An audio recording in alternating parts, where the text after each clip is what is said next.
Welcome to NBA Today, presented by American Express.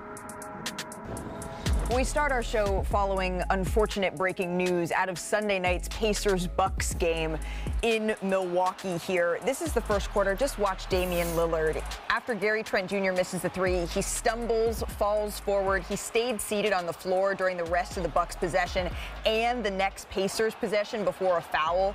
Lillard needed help getting off of the floor here. This had all the hallmarks of an Achilles injury, non-contact, goes down holding the back of that calf here. Just one more look.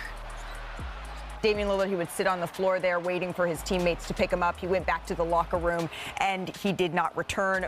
Then Indiana takes a 3-1 series lead here. But of course, all eyes after this one on Damian Lillard. And the Bucks, they posted this image to their social media last night after the game. You can see the caption. It reads, "Love you, Dame." So let's bring in our senior NBA insider, Shams Charania here. Shams, I just mentioned this. This certainly looked like an Achilles injury. What is the official diagnosis? Malika, sources tell me Damian Lillard has been diagnosed with a torn left Achilles tendon. He underwent an MRI late this morning in Milwaukee that revealed the severity. He is out for the season. And of course, the timeline of Achilles tears, that puts next season potentially in jeopardy as well. Usually it's a calendar year, potentially with an Achilles tear. So just devastating for not only Damian Lillard, the Bucks as well. He himself has overcame a lot this year. He had multiple different injuries at different points with the calf. He had a 3.5-week unprecedented in his right calf that he came back from just about a week ago, last Tuesday, for Game 2 of this series against the Pacers. And now he has a left Achilles tear. He is done for the season, and it's crippling for the Bucks in a lot of ways because now you have a salary slot of $60 million with Damian Lillard for next season. Shams, thank you so very much. Stick around. We're going to talk to you in a little bit for an update on Jimmy Butler as well ahead of the Rockets and Warriors Game 4 here. But first, staying in Milwaukee, let's take a listen together to Doc Rivers on Damian Lillard last night. This is a tough one, honestly. Blood clot, followed by this. It's just tough. I've seen injuries like deflate teams, but tonight, that one hurt.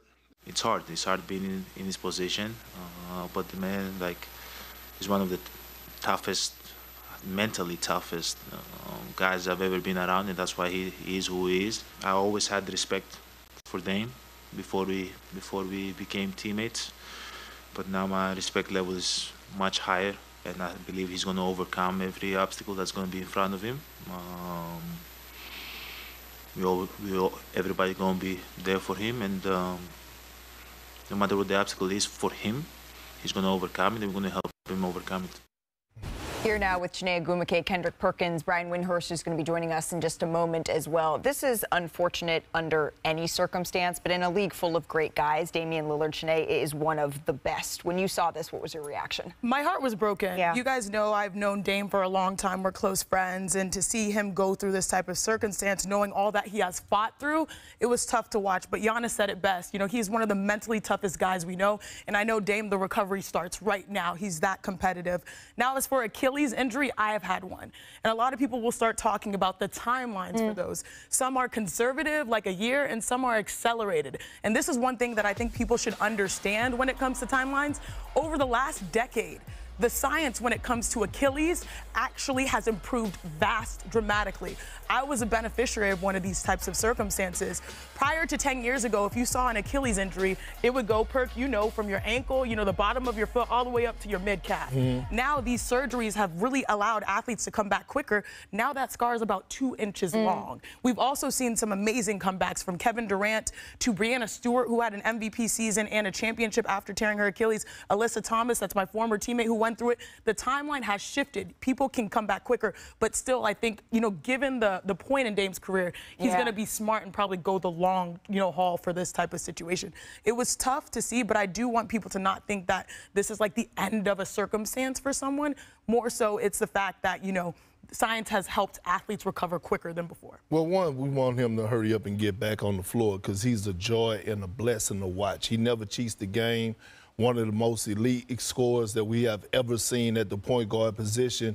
But you have to start to wonder, right, at this stage of his career, 34 years old. The timing The timing. And when you talk about what he needs and what he was trying to accomplish, obviously forcing his way out of Portland, going team up with Giannis Antetokounmpo, it was all about championships. And you only have a certain amount of time or a window when you talk about competing for a championship. And you look at the young studs that's coming up, Tatum, Anthony Edwards, all those guys that are coming up right about, Oh, no, you're right. That are coming up right about now. And so that's the only thing that's the second thing that came to mind is like, when he does return, is it going to be too late for us, him being able to go out there and try to go pursue and win a ring? And those players that I mentioned, Perk, you're right. Kevin Durant, Breanna Stewart, Stewie's like 6'4", 6'5". KD's 7 feet. He can shoot, right? She can shoot over people. Dame being a little bit smaller, trying to, maximize his explosive or athleticism. The rest of that, that is harder for a guy like him. Right, and Damian Lillard is 34. Kevin Durant was 30, and so you kind of look at those differences as well. I want to bring in Brian Windhorst joining us from Miami here. Just devastating news for Damian Lillard for the Milwaukee Bucks. And when you start to look towards the future of Milwaukee, what changes, Brian, in the immediate future here? Yeah, Malika, obviously everybody feels for Dame Lillard. He's a top 75 all-time player, but it would be intellectually dishonest not to talk that the league's reaction is, what does this mean for Giannis Antetokounmpo? This is now going to be potentially 3 consecutive years that the Bucks don't reach the second round. Of the last 9 playoff games that Giannis has even played in, they are 1-8 in those games, despite him averaging 30, 15, and 6 assists. It's going to be very difficult for the Bucks to present him with a team potentially missing all of next season for Dame Lillard that is going to be able even to get to this level. So the question for the whole NBA is, what does Giannis do about it? Does Giannis indicate to the team he wants to stay put and remain a Buck going forward, or does Giannis indicate he may want to look around? And if the answer is B, the entire NBA offseason will hinge on it. I don't even think any team can make a big move until they figure out what Giannis might prefer. One thing we do know is that John Horst is going to be at the helm of whatever direction this goes. He just signed a contract extension, the general manager with the Milwaukee Bucks, so he will either be stewarding this, continuing to make moves around the margins here around a Giannis Antetokounmpo, or looking towards a new chapter in Milwaukee. Of course, Dame was the somber note that Sunday ended on, but earlier in the day, we did have a pair of games on ABC that came down to the wire. So let's head to Minnesota for Lakers-Timberwolves Game 4 here today. Anthony Edwards and LeBron James, they've got a little bit chippy early on. A little tussle here, and this is what Ant loves, right? Ant is talking to Bron, then he's physical with him, and Bron, I like this. He's like, I might be 40, but you can't call me shorty, okay? And then Anthony Edwards, though, in the second quarter, just showing how this game was going to go here. And we heard it post-game. He said, you know what, this is a young man's league. Going ahead to the fourth perk, this is where in the regular season, Minnesota had some issues, not in this series. Maybe I voted him too early. I should have voted him for most clutch player in the postseason, because damn it, he been cooking. Not your boy Brunson. But all I've been hearing, Anthony Edwards, he shoot too many threes. Guess what? He make a whole lot. Pay it off right now. The Lakers have a response here, though. Austin Reeves, after a slow first half, got going here in the second. Huge 3 there. And then Julius Randle looking, gives it up to Dante DiVincenzo, blocked by James. We got the iconic call and shout out to Richard Jefferson, because this paid off on the other end with another knockdown. And this is when I thought, okay, maybe the Lakers are going to hold on in this one after the Dorian Finney-Smith all started with that block from LeBron James. Huge defensive effort there. But then in the final seconds here, Sinead, this play stood out to you. It's huge because he really controlled everything. The Lakers are in a zone, and Ant has the smarts to get it to his teammates in the middle. This and one tied up the game. And you can tell by the look on Austin Reeves' face, he knew that that was an incredibly costly foul here. So Minnesota up 1. Initially, this was called Lakers ball. Anthony Edwards imploring Chris Finch to challenge and review it. And because of Hawkeye technology and a rule change last year, remember, this wasn't just able to be reviewed for an out-of-bounds play. It could also be reviewed for a foul. And so a foul on LeBron James was called. One more chance here for Los Angeles. Correct pass. It's a good look. Austin Reeves didn't get it to go. And so it's Minnesota that takes a huge 3-1 series lead. Here's Anthony Edwards on how they wore down the Lakers in the fourth quarter. I feel like we took their best punches throughout the game, and to start the third and then to end the third. And I felt like they was gassed going down the stretch. So just trying to, keep my foot on the pedal and keep going. You made the change of the lineup to start the second half and went with those guys the whole way through. Was that the plan? No, it wasn't planned, but we just made the decision at halftime.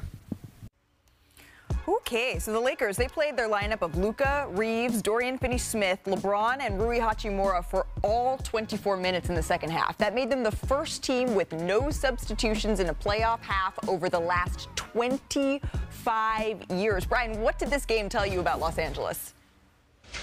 Well, it told me a lot about what J.J. Redick thinks of his roster, which is he doesn't trust it very much. He certainly doesn't trust his centers. He played Jackson Hayes, his only center, 4 minutes in this game. That's it. And obviously didn't make a substitution in the second half. Really tried to play this like a Game 7. He obviously felt that with 2 days off before Game 5 that this was a game he had to go to. And it just kind of backfired on him. You know, I think LeBron, was gassed down the stretch. He ended up resting on offense, I felt. It was a bit of a gamble, frankly, because Luka had been ill. LeBron coming off heavy minutes on Friday night, just 36 hours later playing again. They made a decision back in February not to, to go with Mark Williams, to rescind that center trade. When they did that, they knew they weren't going to have a team that matched up against everybody. And in some ways, this is a tough matchup for them. And J.J. voted with his silence when it came to looking to his bench. I mean, look, y'all can live in the Laker land. I'm going to the guy himself. Anthony Edwards, the best young leader in the game, top 5 player in the game. What he did yesterday afternoon reminded me of not only Jordan and Kobe mentality, but reminded me that it's no other guy that's his age that's in the same conversation with him when it comes to his mental. His mental toughness is just different. The dog in him is just different. That's what this game was about, Anthony Edwards. We could talk about J.J. playing his entire starting five, the whole 24. Anthony Edwards played 24 minutes too. Anthony Edwards took over that damn game. Anthony Edwards is every former player favorite player.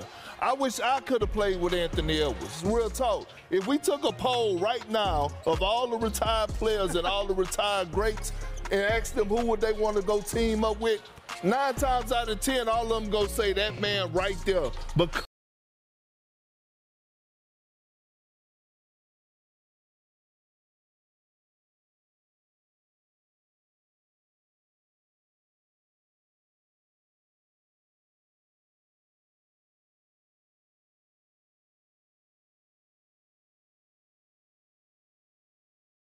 Jokic taking down KD. Now he has the opportunity of a lifetime to really make your career and take down LeBron James and Luka. And it all came down to execution down the stretch, and he was dang near flawless. 20 of their 32 points in the fourth quarter were generated by him. He had 16 points of that compared to the Lakers' overall 19. Beyonce it was flawless. Masterful. You're going to be ready for tonight to go to the concert. Flawless, yeah. But maybe playing 46 clutch time games in the regular season, they were not a very good clutch time team. Maybe that's paying off here because their execution down the stretch, you're not seeing Anthony Edwards play hero ball. And I think the folks that maybe thought, okay, the Lakers could have the advantage in this series, they were looking at that. They were looking at the late game execution at the Timberwolves. And all of a sudden, Anthony Edwards, in stark contrast to J.J. Redick trusting 4.5 guys, really, Anthony Edwards is trusting his teammates. Literally, he breathes life into his guys to make big plays. Exactly. That's what I fell in love with yesterday. And it's that lineup that they have. They've been running that DiVincenzo, Nas, Randall, McDaniels alongside Ant to close games, saying, okay, you know what, Rudy, we're still going to play you 20 minutes, but it's not going to be that closing lineup. This is the best basketball I've seen Julius Randle play in the postseason, and we could credit Anthony Edwards. Absolutely. Hey, coming up here on NBA Today. We're tied, 8 seconds to go in regulation. It's Jokic. Zubac is on him. And this is for the win. Oh, the Nuggets have won. 48 hours later, I still can't stop thinking about this. What are we calling it? Girl, we got to think about it. The Mile High Hammer, altitude air Gordon. We're working on it. But where does it rank amongst best first-round moments all time? We debate. And what did Chef Curry prove in his Game 3 takeover? And what does it mean for the Warriors' rest of the postseason aspiration? We have a live report from the Bay. And the Pistons, they are pistoned off after a controversial ending in Detroit. We relive and react after